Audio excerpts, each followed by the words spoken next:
Hello everyone.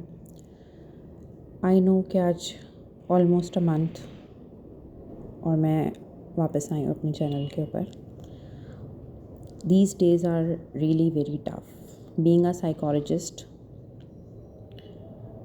कुछ चीज़ें फिर भी बेहतर हुई हैं, but still as a human काफ़ी मुश्किलात आई हैं। मेरी पूरी लाइफ चेंज हो गई है since 5th of January 2025। I lost my father. सुबह में जब उनकी डेथ हुई है, कुछ ड्रीमी सा लगा। ऐसा लगा कि शायद ये एक बुरा ख्वाब है, बहुत लंबा ख्वाब है, और जब भी आँख खुलेगी तो लगेगा कि ओह ये तो ख्वाब था।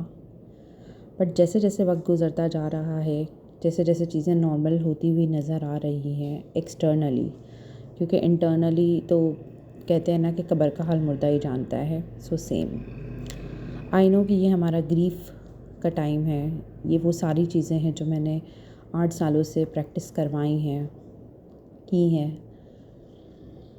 साइकोलॉजी वाकई अपने आप में बड़ा ही हेल्पफुल है।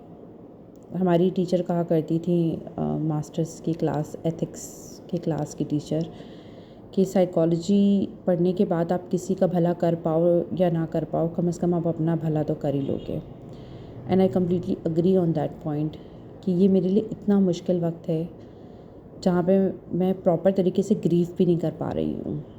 बिकॉज समटाइम्स आपको बहुत स्ट्रॉन्ग होना पड़ता है सो दैट बाकी आपके फैमिली मेम्बर्स ये ना समझें कि आप वीक पड़ रहे हो और वो आपको देखकर और ज़्यादा वीक हो जाए। आप चीज़ों को नॉर्मलाइज़ करने की कोशिश करते हो तो दूसरे भी आहिस्ता आहिस्ता उसमें जुड़ते चले जाते हैं। There is not a single time और सिंगल डे कि मुझे अब्बू की याद ना आई हो।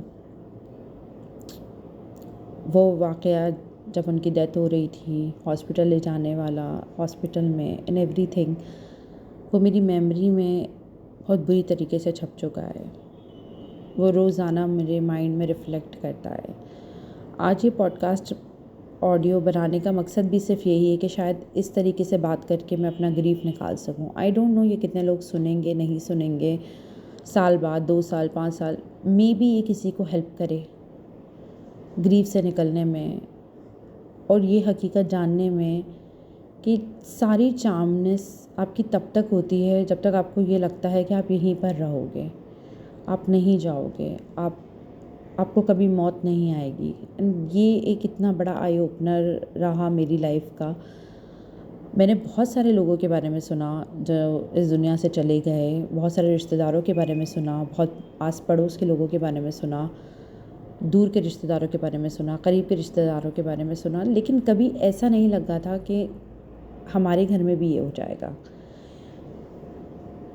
मुझे ऐसा ही लगा था कि नहीं, ऐसा नहीं होगा, सब ठीक होगा, सब ठीक होगा। क्योंकि जब आपके पेरेंट्स बूढ़े हो रहे होते हैं और आप अपने 30s में होते हो और आप उनको बूढ़ा होते हुए देख रहे होते हो, तो आपके अंदर ये स्ट्रॉन्ग डिनायल आता है फेयर के साथ कि अगर कुछ हो गया तो, खुदा ना खास्ता कुछ हो गया तो। लेकिन फिर आप अपने आप को कंफर्टिंग वर्ड्स में यही बोलते हो कि सब अच्छा होगा, कुछ नहीं होगा, कोई मसला नहीं है, अब तो हम फाइनेंशियली इंडिपेंडेंट हैं, हमसे जो हो सकेगा हम करेंगे, अच्छी से अच्छी उनको लाइफ देने की कोशिश करेंगे एंड एवरीथिंग। बट जब आप अपने सिंगल पेरेंट या दोनों में से किसी एक को भी खो देते हो, तब आपकी पूरी लाइफ पलट के रह जाती है। तब आपको ये एहसास होता है कि अरे ये क्या हो गया आपके साथ। आप भी उन लोगों की कैटेगरी में आ गए जिन्होंने अपने बहुत प्यारे को खो दिया, और फिर आप उनसे बहुत रिलेट कर पाते हो। फिर आपको समझ में आता है कि it is not really that much easy जितना इंसान को लगता है। आई नो मैंने या मेरी पूरी फैमिली ने इस वक्त अपने आप को इतना स्ट्रॉन्ग बनाया है क्योंकि अल्हम्दुलिल्लाह बाय द ग्रेस ऑफ अल्लाह मेरे अम्मी और अब्बू पेरेंट्स की सबसे बड़ी खूबी यही रही है कि they both have the strongest will power, और उन्होंने हमें भी वही दिया, वही ट्रांसफ़र हुआ।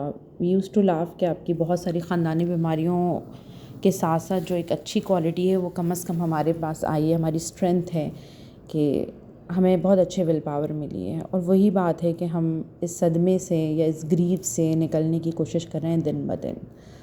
मेरा मकसद आज इस बारे में बात करने का सिर्फ एक ही है कि अगर आप अपनी ज़िंदगी के किसी भी मुश्किल हालात में हैं इस वक्त, या आपके अंदर किसी भी किस्म का मुस्तकबिल को लेकर डर है, फ्यूचर एंजाइटी है, सो ट्रस्ट मी कि अगर अल्लाह ना करे, खुदा ना खास्ता, आप पे कोई वक्त आना हुआ ना, आप पहले ही इतने स्ट्रॉन्ग कर दिए जाओगे कि आपको पता ही नहीं चलेगा कि आप इससे कैसे गुजर गए।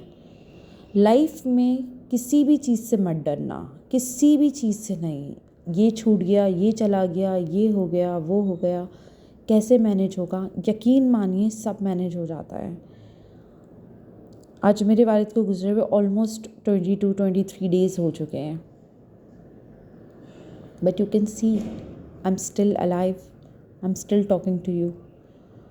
सो मरने वालों के साथ कोई भी नहीं मरता, उनकी मेमोरीज़ हमारे पास होती है, उनकी अच्छी तरबियत हमारे पास होती है। हाँ, अब बीइंग अ डॉटर हम क्या कर सकते हैं, मैं क्या कर सकती हूँ, हम उनके लिए सदक़ा जारिया बन सकते हैं। सदक़ा जारिया बनने से मुराद ये है कि हम कुछ ऐसे गुड डीड्स करें, हम उनकी तरफ से कुछ इस तरीके की चैरिटी करें कि उसका ईसाल सवाब उन तक ज़रूर पहुँचे, उनके वहाँ के मामलात बहुत आसान हो जाएं।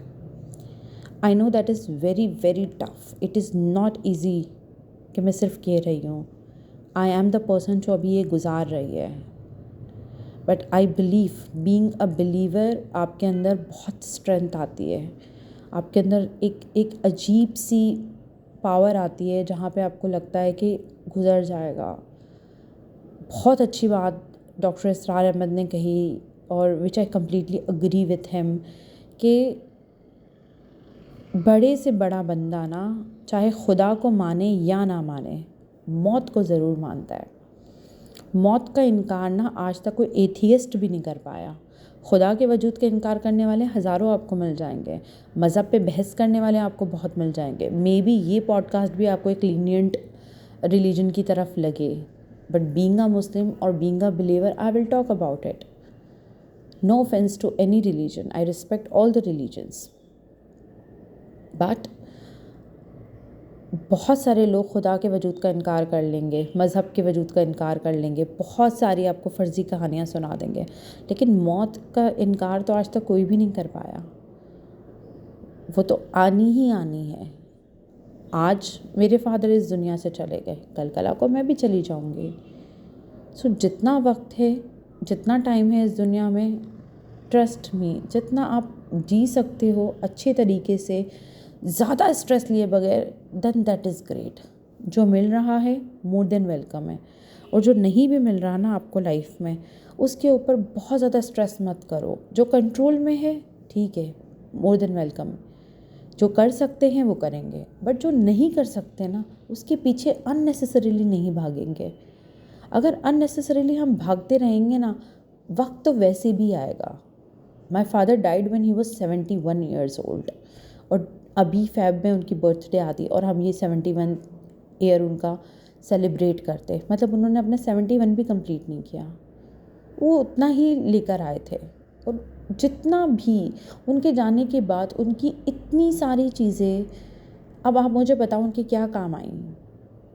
सब उनकी फैमिली को मिली ना। जितने पैसे बचे थे, जितनी उनकी चीज़ें थी, कुछ उनकी न्यू एक्सेसरीज़, कुछ उनकी पुरानी चीज़ें एंड एवरीथिंग, फिर क्या हुआ उसका? क्या उनके वो काम आ सका? तो जो है, जितना है, इस्तेमाल करो। भागो ठीक है, दौड़ो अपनी लगन से, जो करना है लाइफ में, पैशनेट हो, अपने करियर में आगे जाना चाहते हो, बिजनेस खड़ा करना चाहते हो, गो अहेड। बट उसके पीछे रो कर, अपनी ज़िंदगी को ख़राब करके, घर से दूर रहकर, अपने आप को इमोशनली नम करके बस दौड़ते जाओ दौड़ते जाओ दौड़ते जाओ, तो यकीन मानो वक्त तो आएगा, सब इस दुनिया से चले जाएंगे। तो इज़न्ट इट बेटर कि जितना टाइम है, जितना अपने आप को रिलैक्स करके जिया जा सके, one day at a time पे बिलीव किया जा सके। बिकॉज ये चीज़ मैं हमेशा सिखाती आई, बट अब मैं ये चीज़ जी रही हूँ, तो मुझे लगता है कि लाइफ इतनी स्ट्रेसफुल नहीं है जितनी हमने बनाई है। जितनी हमें लगता है कि ये तो हो ही नहीं पाएगा। मेरी लाइफ का सबसे बड़ा फेयर था मेरे फादर को इस दुनिया से जाते हुए देखना। मेरे हाथों में ही डाइड, मेरे सामने he died. When he was lying on the bed, I was making his death receipt.